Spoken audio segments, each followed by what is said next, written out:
Hello বন্ধুরা, কেমন আছো তোমরা? আশা করি সকলেই নিশ্চয়ই খুব ভালো আছো। তো আজকে আমার জেঠিদের বাড়িতে ছিল পুজো। তো সেই পুজো উপলক্ষে আমার দায়িত্ব পড়েছিল ফল কাটার। তো তার জন্য আমি ফল কাটতে চলে এসেছি বন্ধুরা। আর এইখানে দেখো 5 ফল আলাদা আলাদা করে রাখা হচ্ছে। আর এইটা ছিল দুটো মানুষা, তো তার জন্য জেঠি দুই রকম মানে দুটো জায়গায় ফল রেখে দিচ্ছে 5 ফল করে।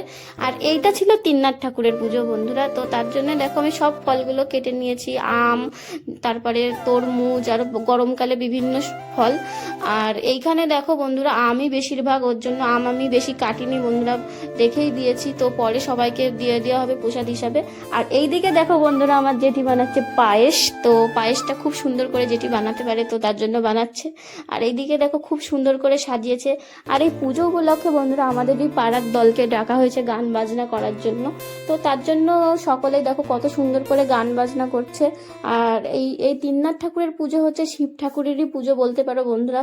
তো গরুর জন্য এই মানসটা করা হয়। তো আমার যেটি করেছিল গরুর যাতে ভালো থাকে, এবং গরুর বাছুর হয়েছে, তো সেই জন্য এই পুজোটা এখন করছে। আর এই পুজোর মেন প্রসাদ হচ্ছে বন্ধুরা হচ্ছে দই।